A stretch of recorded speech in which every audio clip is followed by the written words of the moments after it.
دوو یاریزانی کوردن وەک یاریزانی هەڵبژاردەی بادمینتۆنی عێراق بۆ تەمەنی خوار 19 ساڵان بەشداری جامی عەرەب دەکەن لە وڵاتی کوێیت.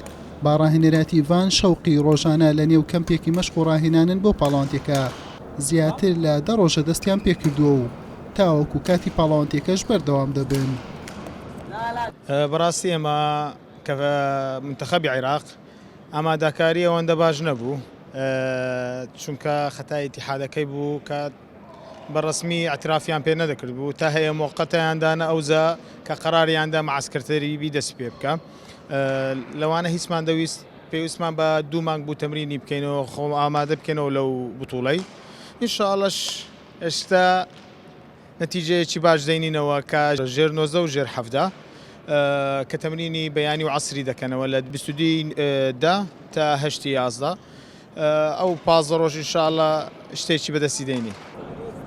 یانی باسل لە هەولێر و کاروان نەوزاد لە کەرکووک دوای ئەوەی لە دوایین پاڵاوانێتی عێراق لە شاری کەربەلا توانیان پلەکان یەکەم و دووەم بەدەست بێنن. ڕۆژانە لە 2 کاتی جیاواز مەشقەکانیان ئەنجام دەدەن تاوەکو بە باشترین شێوە بۆ پاڵاوانتێکە ئامادە بن. من یانی باسل یاریزانی یانەی ئەکادی عنکاوە و منتەخەبی عێراقم. ماوەی مانگێشە خۆمان حەزر دەکەین کە بڕۆین بۆ بتوڵەی کوێت، بتوڵەی عەرەب و غەرب ئاسیایە و هیوادارن مەداڵیای زێر بەدەست بێنین. من دووەم هەڵبژاردەی عێراقم خۆم و ینی کە بتوڵەکە لە کەربەلا کرا بۆ هەڵبژاردەی عێراق من و ینی توانیمان سەرکەوین بۆ هەڵبژاردەی عێراق بە یەکەم و دووەم.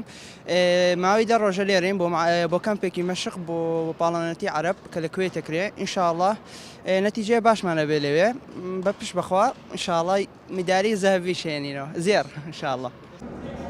یاری پەڕەموچە یاخود ڕیشە ناسراو بە بادمینتۆن لە هەرێمی کوردستان گرنگێکی زۆرتری پێدەدرێت لە چاو پارێزگەکانی دیکەی عێراق. هەر بۆیە یاریزانانی کورد خاوەنی ئەنجامی بەرچاون لە پاڵاوانتەکانی عێراق نوێنەرایەتی هەڵبژاردەکە دەکەن لە پاڵاوانتەکانی دەرەوە و خاوەنی مەدالیای جۆرا و جۆرن. بۆ ئەم پاڵاوانتیەش بە مەبەستی بەدەستێنانی مەدالیای زێر گەشتی کوێیت دەکەن. حوسێن محەممەد کەناڵی ئاسمانی پێیام هەولێر.